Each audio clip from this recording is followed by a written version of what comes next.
Don't settle for anything less than you can be. Make your life a masterpiece. This is a series about how Sigmund Freud's ideas about the unconscious mind have been used by those in power to control the masses in an age of democracy. Last week's episode showed how Freud's ideas spread throughout America in the 1950s. They were promoted by his daughter Anna and by Freud's nephew Edward Bernays, who invented public relations. He brought Freud's theories into the heart of advertising and marketing. A man like you, I mean, with a car like this. What they both believed was that underneath all human beings was a hidden, irrational self, which needed to be controlled, both for the good of individuals and the stability of society. But the Freuds were about to be toppled from power by opponents who said they were wrong about human nature. The inner self did not need to be repressed and controlled.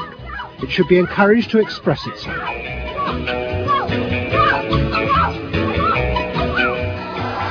Out of this would come a new type of strong human being and a better society. But what in fact emerged from this revolution was the very opposite. An isolated, vulnerable, and above all greedy self, far more open to manipulation by both business and politics than anything that had gone before. Those in power would now control the self, not by repressing it, but by feeding its infinite desires.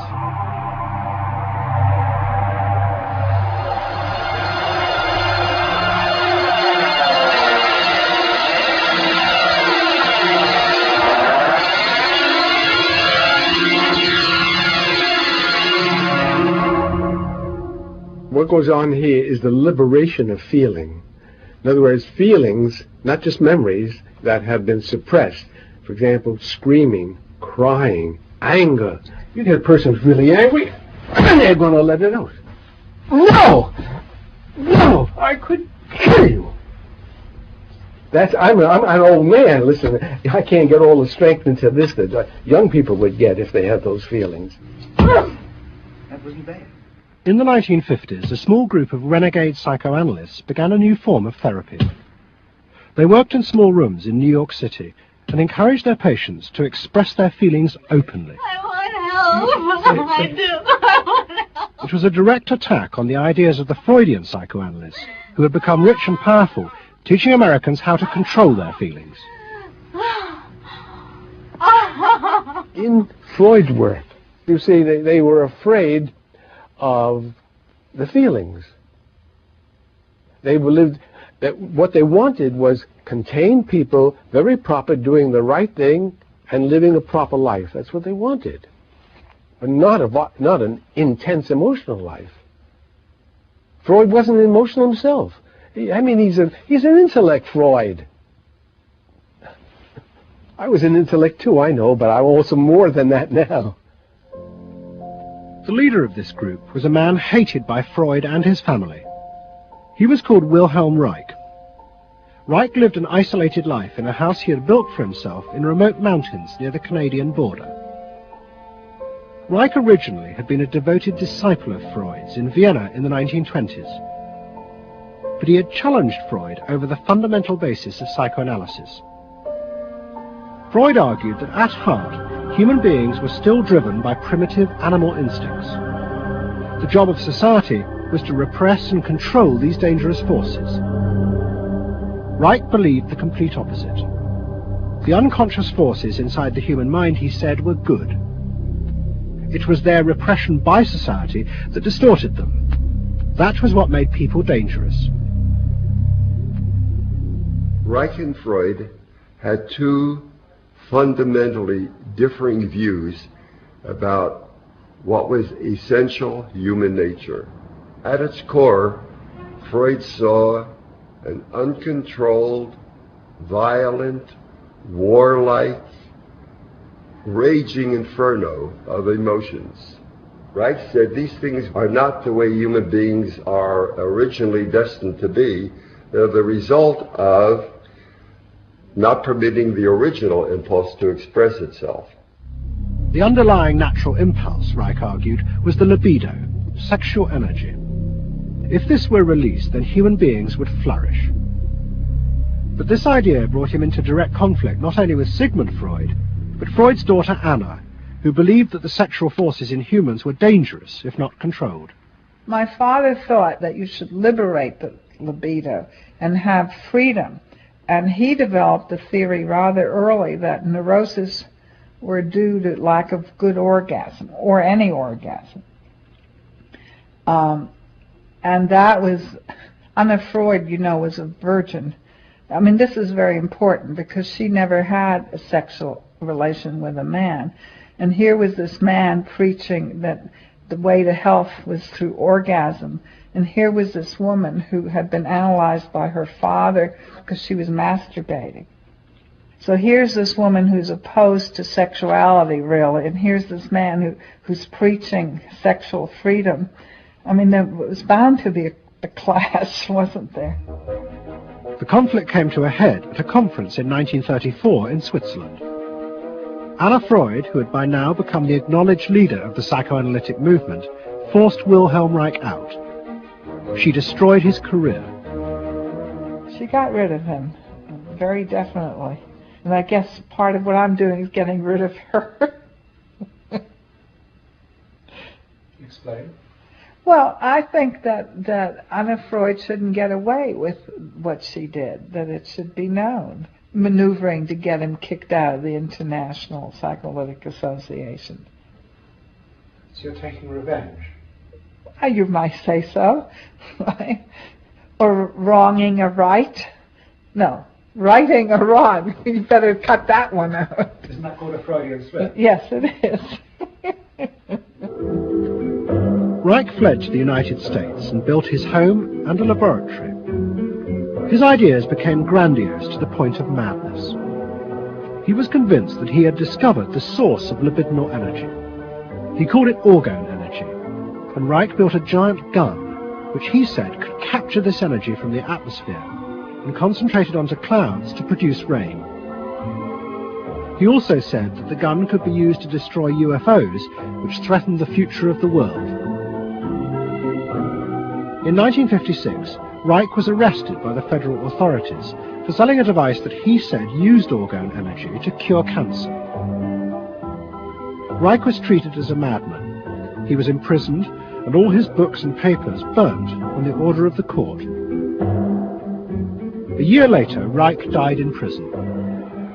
To the Freudians, it seemed as if their main threat had been removed forever. But they were wrong. What the Freudians didn't realize was that their influence in American society was also about to be challenged, and in a way that would lead not only to their decline, but to the dramatic resurgence of Reich's ideas in America and throughout the capitalist world.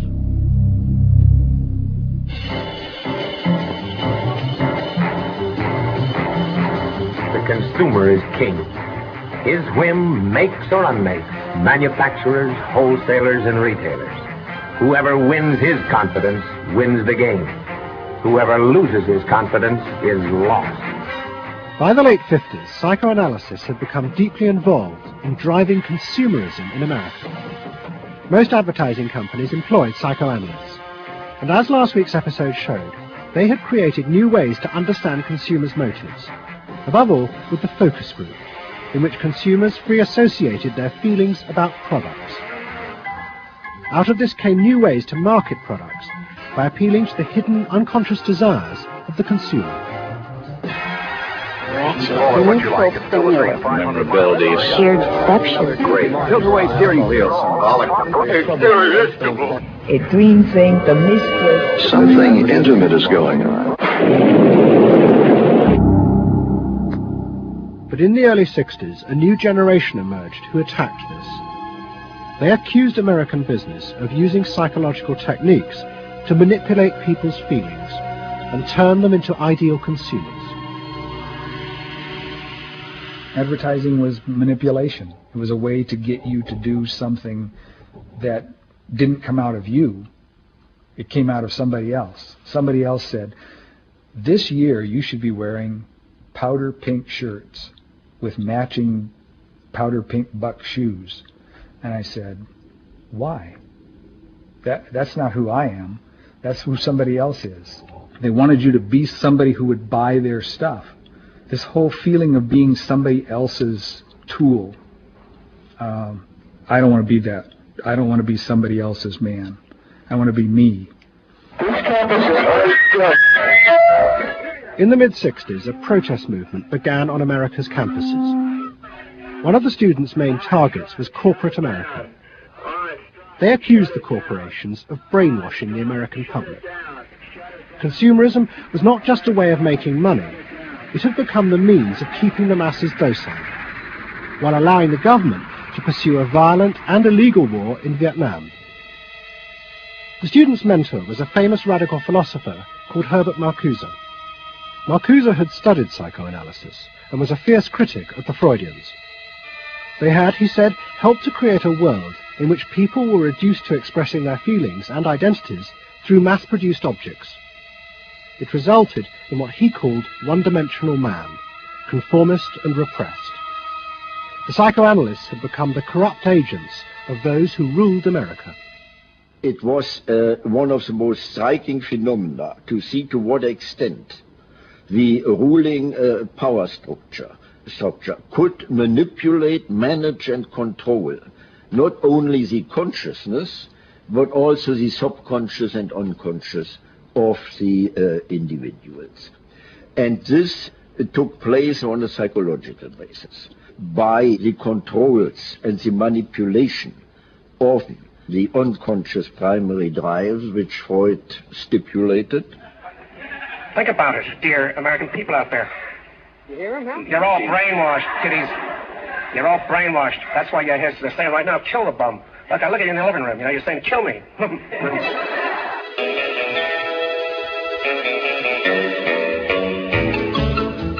Following the logic of Marcuse's argument, the new student left set out to attack this system of social control. It was summed up in the slogan, "There is a policeman inside all our heads. He must be destroyed."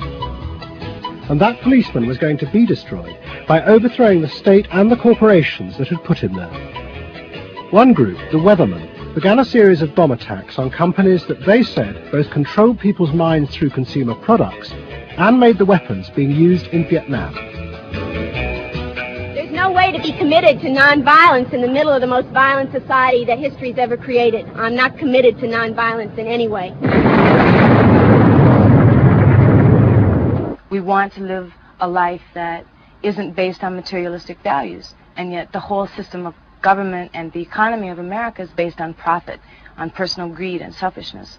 So that in order to be human, in order to love each other and be equal with each other and not place each other in roles, we have to destroy the kind of government that keeps us from asserting our positive values of life.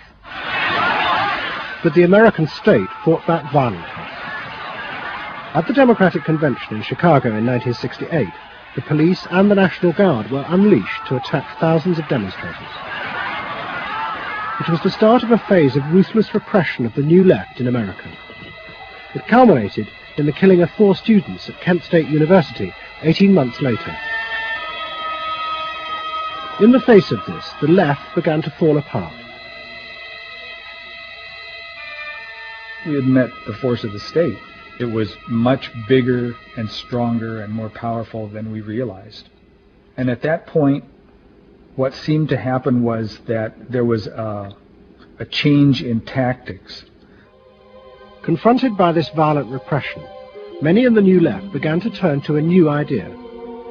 If it was impossible to get the policeman out of one's head by overthrowing the state, instead one should find a way of getting inside one's own mind and removing the controls implanted there by the state and the corporations. Out of this would come a new self, and thus a new society.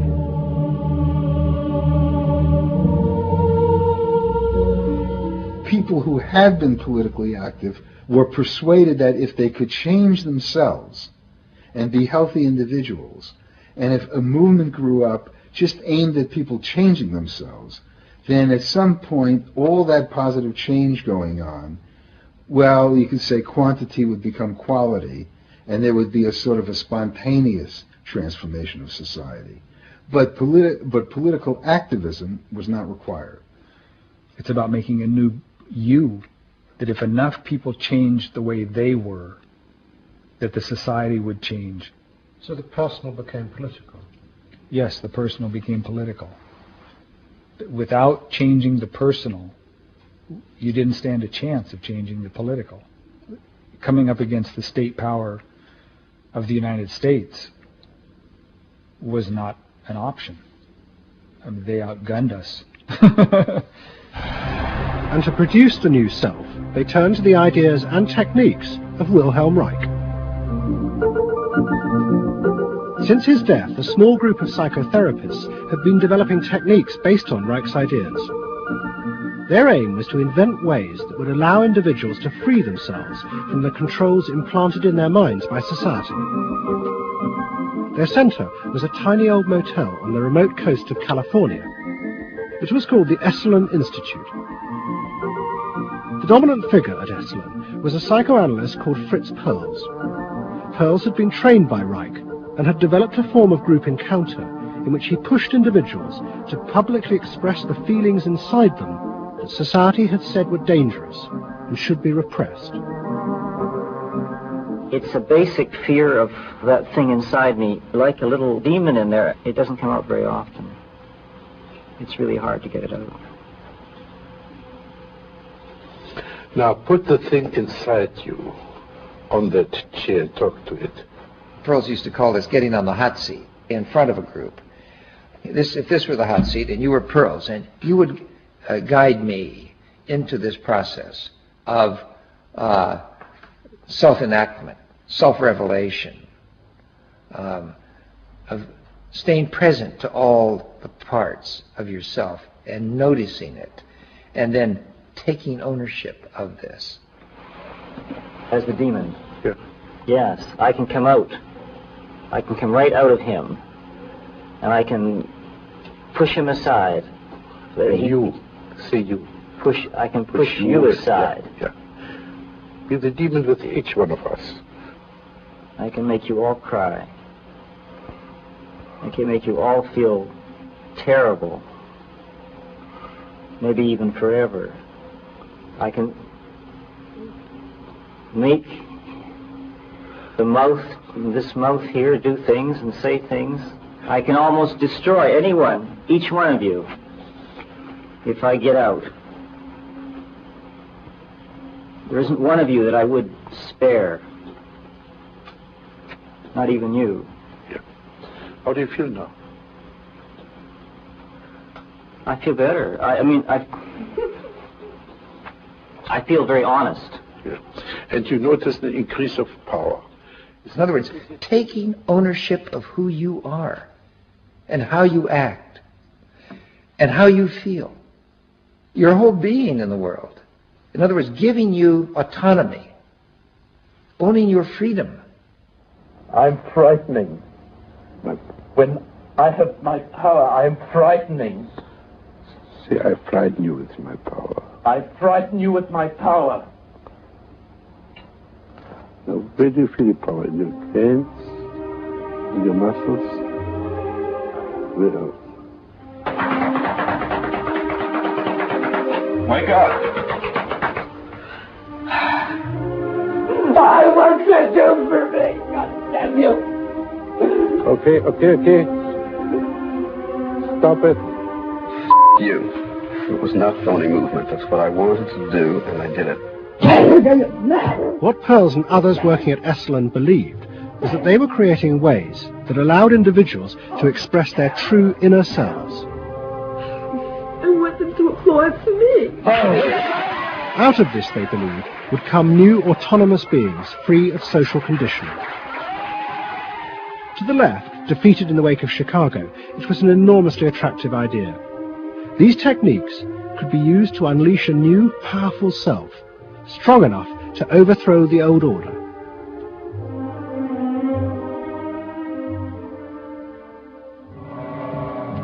In the late 60s and early 70s, thousands flocked to Esalen.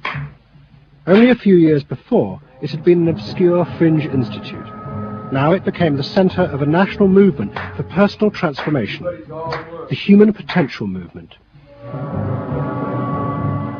So it became magnetic. People wanted to join this stream of exploration. Within 7 or 8 years, there were about 200 of these centers in America, looking mainly to Esalen for the leadership. I feel so liberated. Really? It's fantastic. And it took on a big political agenda. You could not separate personal transformation from social transformation.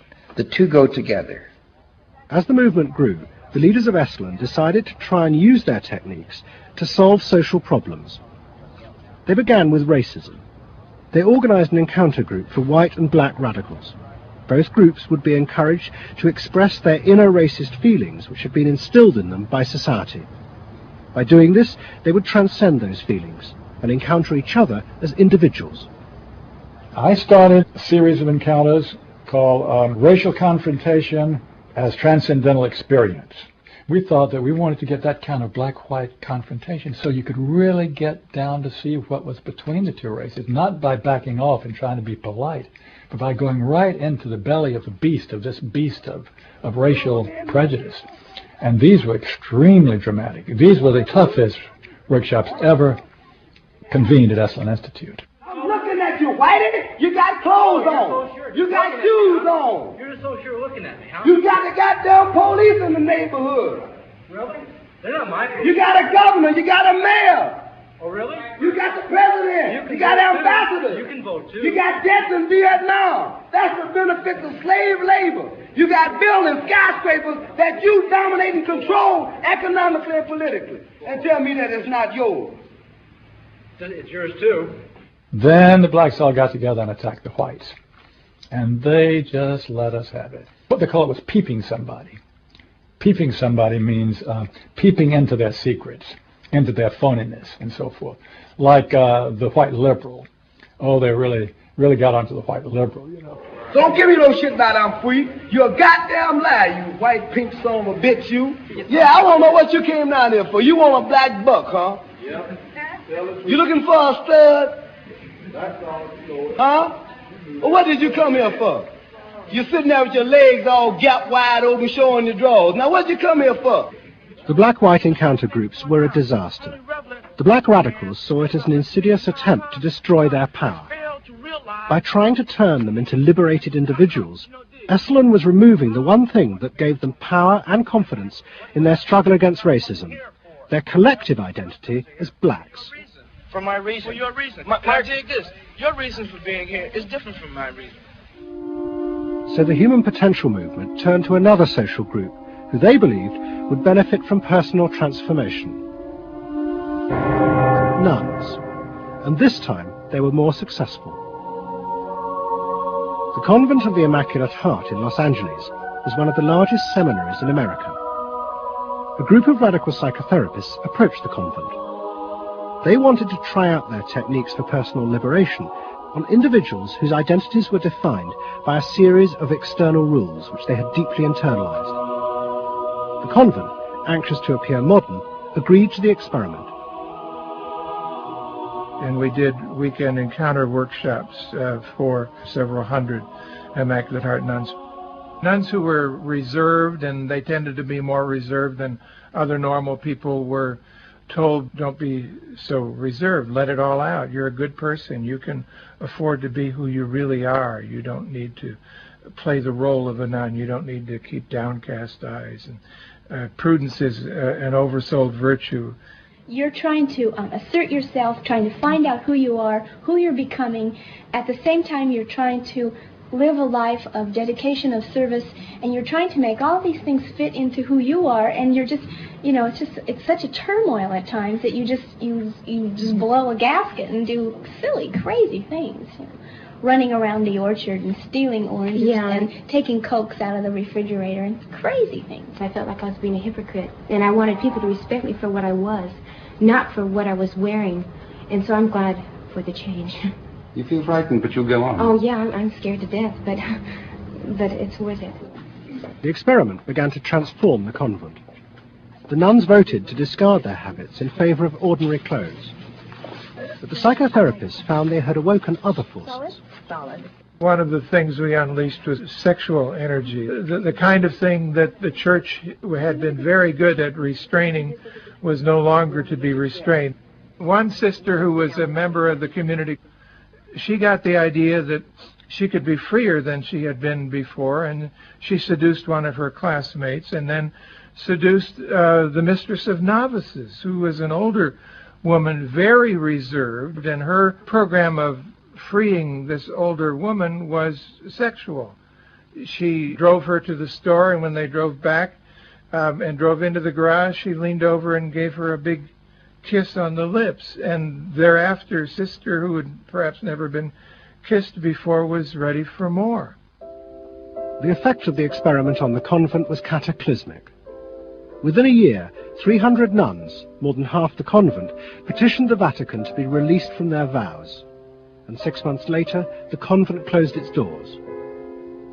All that was left was a small group of nuns, but they had become radical lesbian nuns. The rest gave up the religious life. They gave up being nuns. They did, yeah, they became persons. By the late 60s, the idea of self-exploration was spreading rapidly in America. Encounter groups became the center of what was seen as a radical alternative culture based on the development of the self, free of a corrupt capitalist culture. We just want the freedom to be ourselves, and that's for love, for experience, positive way of life. We don't say that you're wrong. We just want to be free to be what we want to be, or what we find ourselves to be, as we continue to search ourselves. And it was beginning to have a serious effect on corporate America, because these new selves were not behaving as predictable consumers.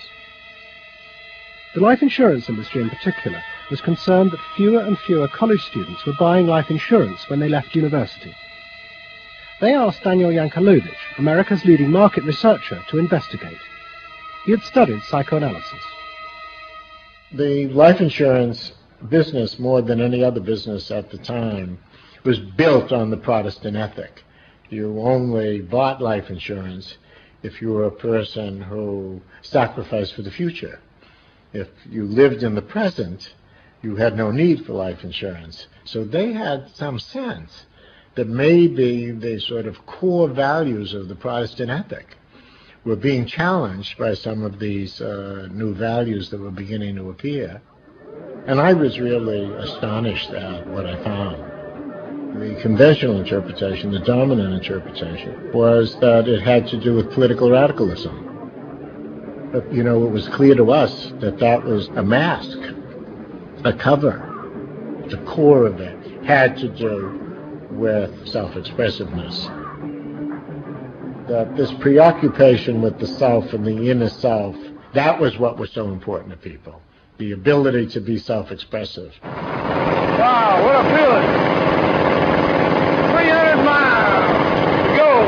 What a nice. Yankelovich began to track the growth and behavior of these new expressive selves. What he told the corporations was that these new beings were consumers, but they no longer wanted anything that would place them within the narrow strata of American society. Instead, what they wanted were products that would express their individuality, their difference in a conformist world, the very things that US corporations did not make. Products have always had an emotional meaning. What was new was individuality. The idea that this product expresses me, and whether it was a small European car, the particular music system, your presentation of self, your clothing. For immediate energy from our muscles and these become ways in which people can spend their money in order to say to the world who they are. But the manufacturers, they had no idea of what was going on, really, in the with consumers and in the market at large. Major advertising companies set up what they called operating groups, to try and work out how to appeal to these new individuals. The head of one agency sent a memo to all staff.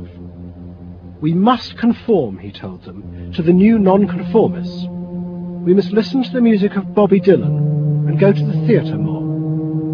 But the problem was, few of the self-expressive individuals would take part in focus groups. The advertisers were left to their own devices. There's a new cereal that tastes so right. Makes you dance, it's a way out of sight. It's tasty little squares of malted wheat. It's crispy and it's crunchy and it tastes so neat. Faster though. That's what I'm saying. Use a folk rock with more rock than folk.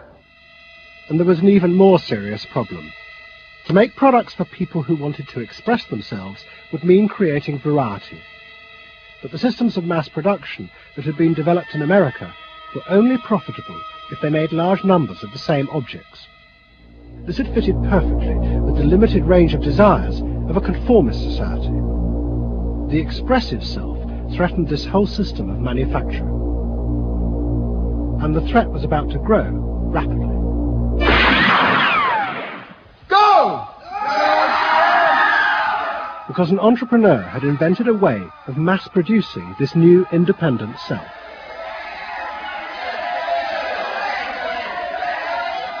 He was called Werner Erhard. Some of the stuff that we traditionally think of as being in your mind is actually in the world, because you're moving to that too.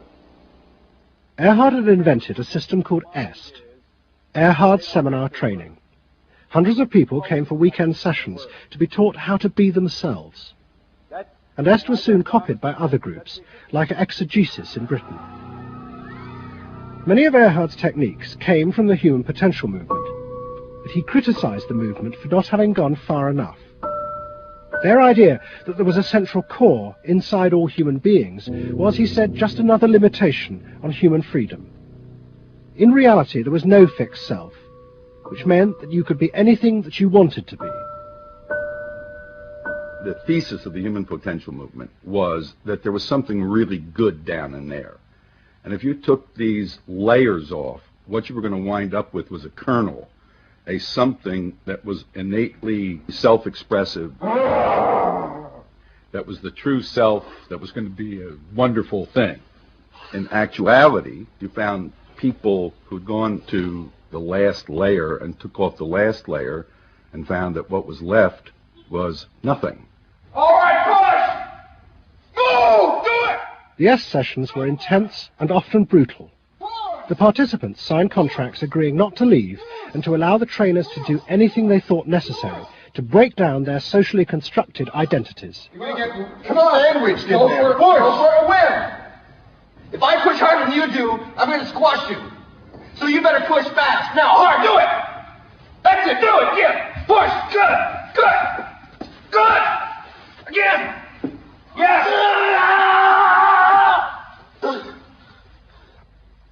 The real point to the EST training was to go down through layer after layer after layer after layer until you got to the last layer and peeled it off, where the recognition was that it's really all meaningless and empty.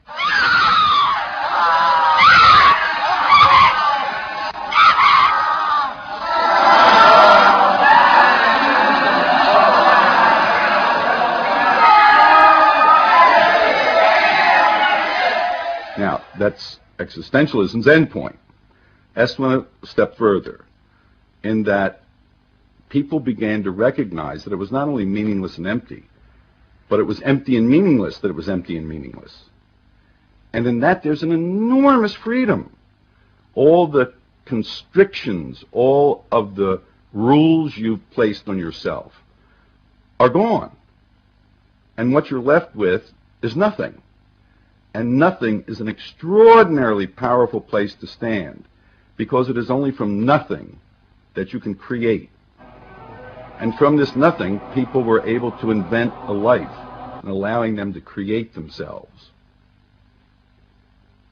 Invent themselves. You can be what you want to be. I want you to start to make that sound, and on that sound, create in people the world the way you want to create it. What Erhard did was to say that only the individual matters, that there is no societal concern, that you living a fulfilled life is all you need be concerned about. Est people came out of those trainings feeling that it wasn't selfish to think about yourself, it was your highest duty. So kiss me and smile for me, tell me that you'll wait for me, hold me like you never let me go. The training is 2 weekends, and it was quite an incredible experience in my life. I'll forever be grateful for the experience. I got a great deal out of it. We really want to know who we are. There are things going on. We learn more and more about ourselves all the time, and to really find out what it is that makes us tick and how we are discovering ourselves. I'm leaving. Est became hugely successful. Singers, film stars, and hundreds of thousands of ordinary Americans underwent the training in the 1970s. But in the process, the political idea that had begun the movement for personal transformation began to disappear. The original vision had been that through discovering and expressing the self, a new culture would be born, one that would challenge the power of the state. We will not let them separate our culture from our politics. We are a people. We are all together. But what was now emerging was the idea that people could be happy simply within themselves, and that changing society was irrelevant. One of the proponents of this was Jerry Rubin. In 1968, Rubin, as leader of the Yippies, had led the march on Chicago, but now he had undergone Est training. I was willing to die, and I had a martyr complex in a sense. I think we all did. And I've given up that ideal of sacrifice. And I'm not as overwhelmingly moved by injustice as I was. And now we reincarnated ourselves from within. Basically, the politics were lost and totally replaced by this lifestyle. And then the desire to become deeper and deeper into the self. By now, a grandiose sense of the self. And my good friend and one of the original Yippie founders, Jerry Rubin, definitely moved in that direction. And I think he was beginning to buy into the notion that he could be happy and fully self-developed on his own. Socialism in one person. Yes. Was he alone in that trajectory? Although that, of course, is capitalism. That's the whole joke. I think it's funny. I think it's funny because people spend so much of their life being bedeviled by their past and being locked into their past and being limited by their past. And there's an enormous freedom from that. Letting people create themselves. Est was only the most vivid and intense expression of an idea that was spreading rapidly through all strata of American society. Books and television programs promoted the idea that one's first duty was to be oneself. And those monitoring this shift were astonished at the speed with which the idea was spreading. In 1970, it was a small percentage of the total population, maybe 3 to 5%. By 1980, it had spread to the vast majority of the public, up to 80%. You asked the question, how do you get self-actualized? You take this day and you say, when I shave every morning, I look in that mirror, I say to myself, I really say this, I say, nobody is going to ruin this day for you, Wayne Dyer, nobody. That this preoccupation with the self and the inner self traveled and spread throughout the society in the 1970s. It helped me to stop living in the past and start building from today and using my experiences in a positive way to be a better person today and tomorrow. But then the problem comes, well, how do you be self-expressive?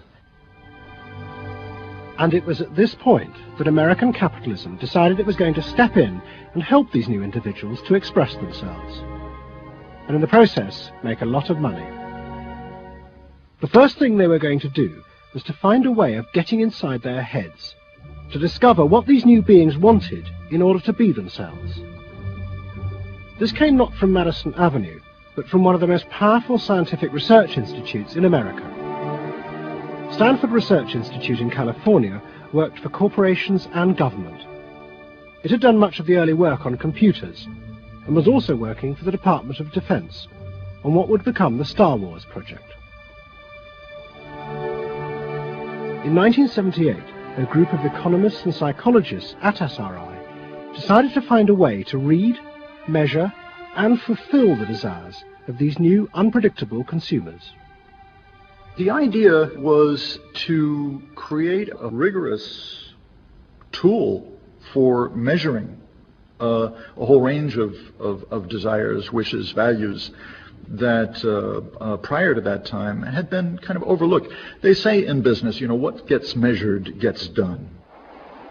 We were basically telling manufacturers, if you're really going to satisfy not just the basic needs, but individuated wants, whims, and desires of more highly developed human beings, you're going to have to segment. You're going to have to individuate. To do this, SRI turned for help to those who had begun the liberation of the self. In particular, one of the leaders of the human potential movement, a psychologist called Abraham Maslow.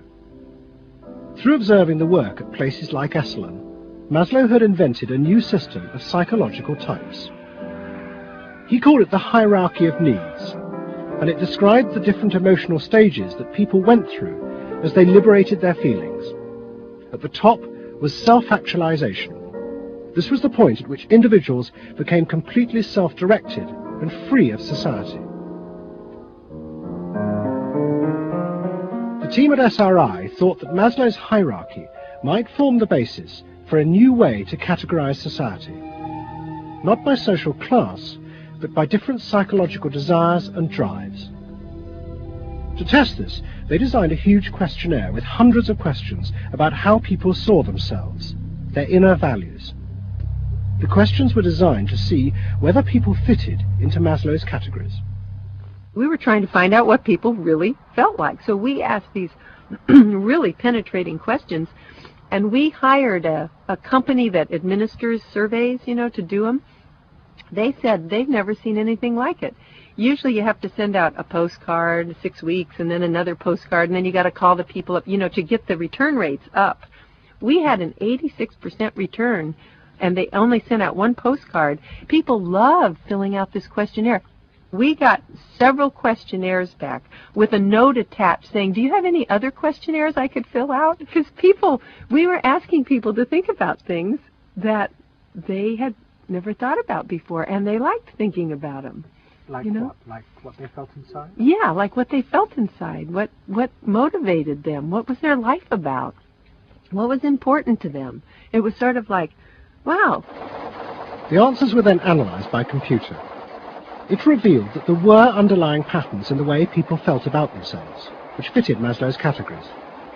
And at the top of the hierarchy were a large and growing group which cut across all social classes. The SRI team called them the inner directives. These were people who felt they were not defined by their place in society, but by the choices they made themselves. But what SRI discovered was that these people could be defined by the different patterns of behavior through which they chose to express themselves. Self-expression was not infinite. It fell into identifiable types. And the SRI team invented a new term for it, lifestyles. They had managed to categorize the new individualism. They called their system Values and Lifestyles, VALS for short. At the forefront of this change are three new VALS groups we call inner directive. These are people for whom personal satisfaction is more important than status or money. They tend to be self-expressive, complex, and individualistic.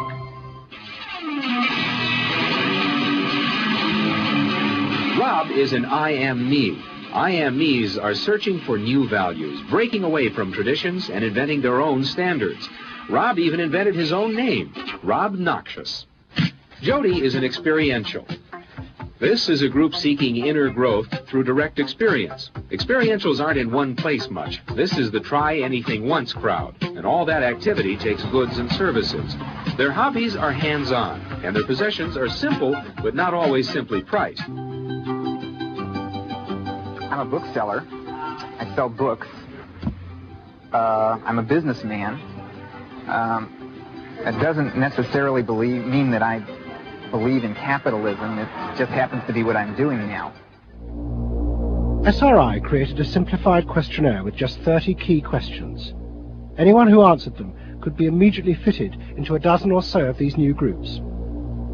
It allowed businesses to identify which groups were buying their products, and from that, how the goods could be marketed, so they became powerful emblems of those groups' inner values and lifestyles.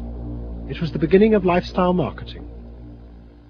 So it allowed people not just to look at people as demographics, group of age and income and whatever, but to really understand the underlying motivations. I mean, most of marketing was looking at people's actions and trying to figure out what to do. But what we were doing is we were trying to look more into people's underlying values so that we could predict what is their lifestyle, what kind of house do they live in, what kind of car do they drive. So the corporations were then able to sell things to them by understanding them, by having labels, by knowing what these people look like, where they live, what their lifestyles are. If a new product expressed a particular group's values, it would be bought by them. This is what made the values and lifestyle system so powerful, its ability to predict what new products self-actualizers would choose. And this power was about to be demonstrated dramatically. Valves would show it could predict not just the products they would buy, but the politicians they were going to choose to elect. Ladies and gentlemen, the next President of the United States of America, Ronald Reagan! In 1980, Ronald Reagan ran for president. He and his advisors were convinced they could win on a program of a new individualism. It would be an attack on 50 years of government interference in people's lives. I wrote a speech about let the people make the basic decisions, get judges out of the way, get bureaucrats out of the way, get centralized government out of the way. I gave Reagan a choice of several titles for the speech, and the one he picked was let the people rule. Let the people regain rule, regain control over their own destiny away from a remote elite in Washington. I would like to think that the kind of leadership that I would exercise in Washington is not the kind of leadership that I would pretend that I can solve all the problems I've been discussing here, but that together you and I can. I would like to take the lead in taking government off the backs of the American people and turning you loose to do what I know you can do. It was radical. Moderate Republicans thought it was suicide. Jimmy Carter called it ridiculous. The press was extremely negative. But the odd thing is that it polled very well in New Hampshire, which was the first primary state, the state that we had to win. What was odd was that there seemed to be a strange mosaic of support for Reagan's policies. The traditional pollsters could see no coherent pattern across class, age, or gender. But those who had designed the values and lifestyle system believed that they knew why. They were testing their system in both America and Britain.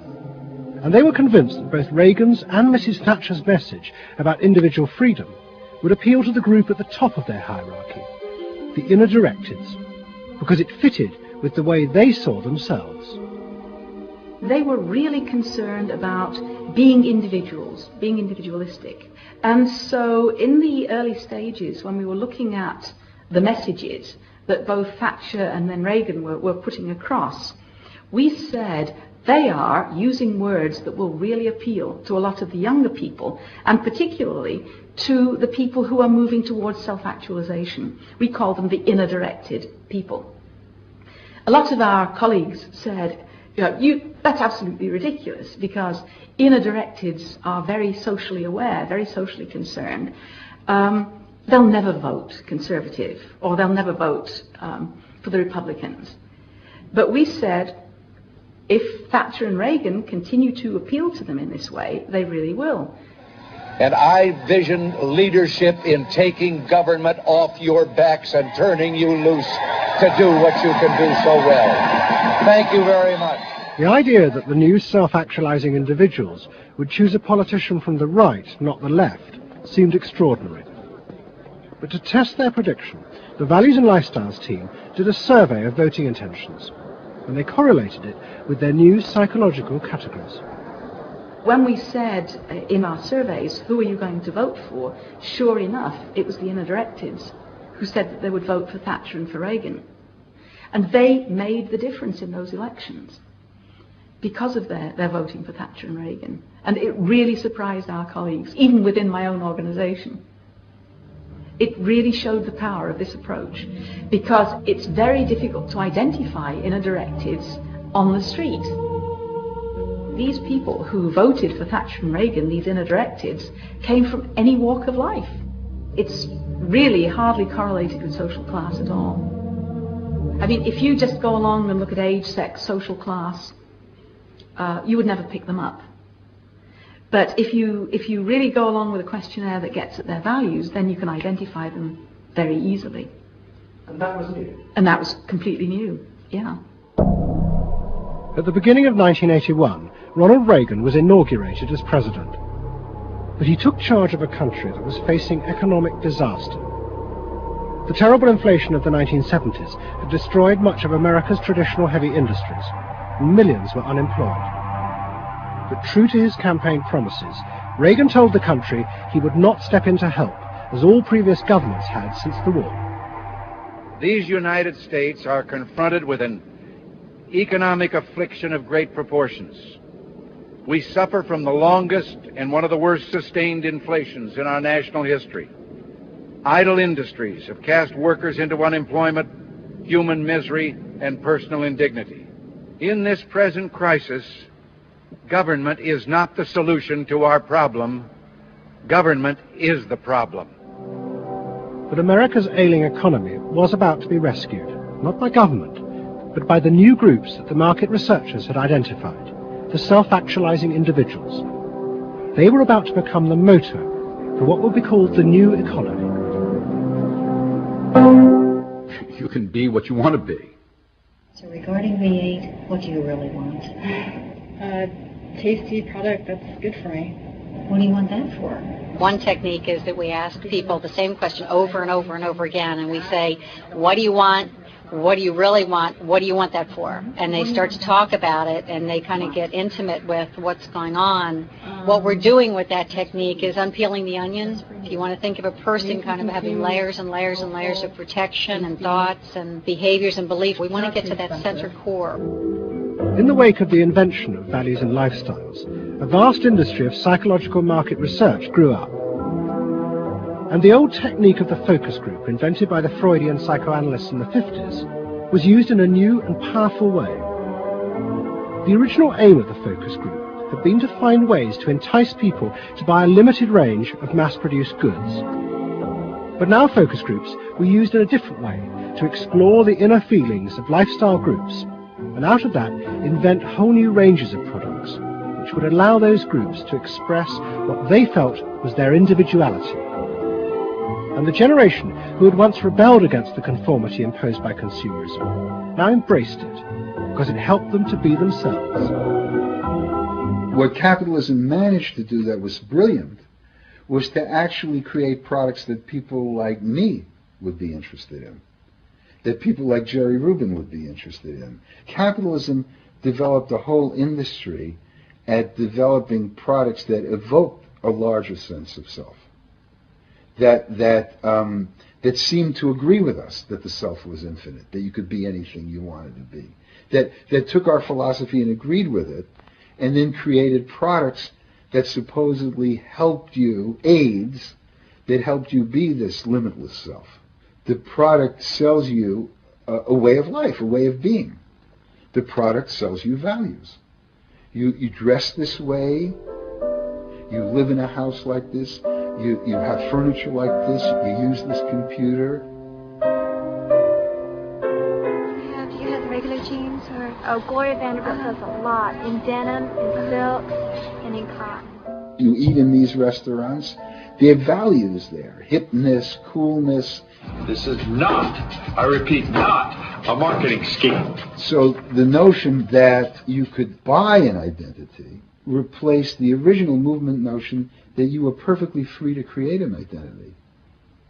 And you were perfectly free to change the world and make the world anything you wanted it to be. Well, what I wear is a statement.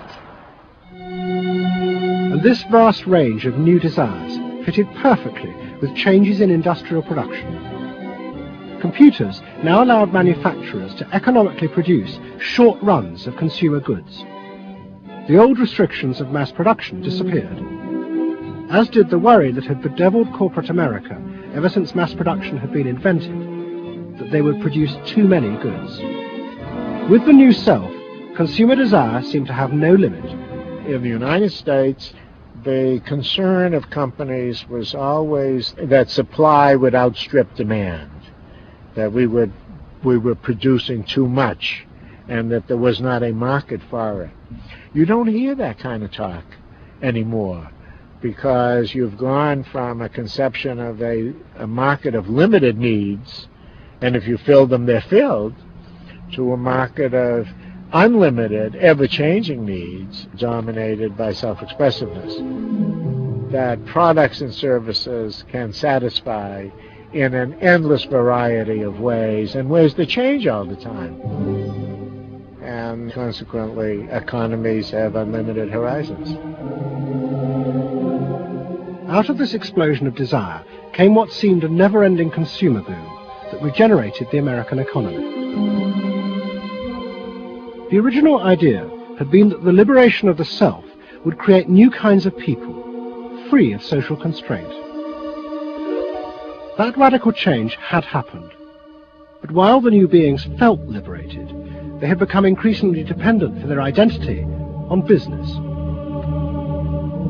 The corporations had realized that it was in their interests to encourage people to feel that they were unique individuals and then offer them ways to express that individuality. A world in which people felt they were rebelling against conformity was not a threat to business, but its greatest opportunity.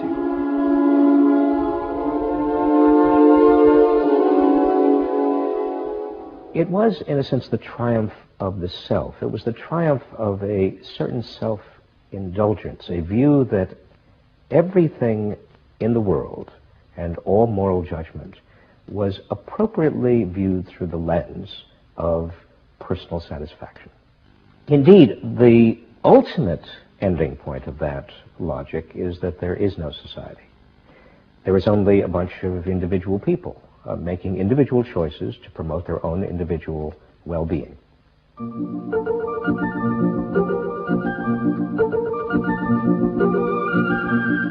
Next week's episode tells the story of how politicians on the left, in both Britain and America, turned to the techniques developed by business in order to regain power. But what they didn't realize is that what had worked for business would undermine the very basis of their political beliefs. They would find themselves trapped by the greedy desires of the new self.